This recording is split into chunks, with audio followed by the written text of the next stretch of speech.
हजरत दाऊद अलैहिस्सलाम के जमाने में एक औरत थी जो मामूली सी कमाई से ऊन या कपास खरीदती, उसे काट कर बेचती और अपने बच्चों का खर्च बड़ी सादगी से चलाती थी। एक दिन वो बाजार में ऊन काट रही थी कि अचानक एक कौवा आया, ऊन का एक टुकड़ा उठाकर उड़ गया। औरत गुस्से और परेशानी में हजरत दाऊद अलैहिस्सलाम के पास पहुंची और सारा माजरा सुनाया। हजरत दाऊद अलैहिस्सलाम ने फरमाया, यहीं बैठो, मैं तुम्हारे मामले का फैसला करता हूँ। उसी दौरान कुछ लोग कश्ती में दरिया पार कर रहे थे कि कश्ती में एक छोटा सा छेद हो गया, डूबने का खतरा पैदा हो गया। वो अल्लाह से दुआ करने लगे कि अगर हम बच गए तो एक फकीर को 1000 दीनार देंगे।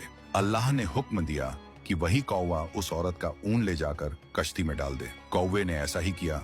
लोगों ने ऊन से छेद बंद किया और बच गए। जब वो लोग किनारे पर पहुंचे तो सीधा हजरत दाऊद अलैहिस्सलाम के पास आए, 1000 दीनार पेश किए और सारा वाकया सुनाया। हजरत दाऊद अलैहिस्सलाम ने वो दीनार उस औरत को देकर फरमाया, ये है अल्लाह का अदल और हिकमत। औरत ये सुनकर खुशी से रो पड़ी और समझ गई कि अल्लाह से बढ़कर कोई इंसाफ करने वाला और बंदों का भला चाहने वाला नहीं।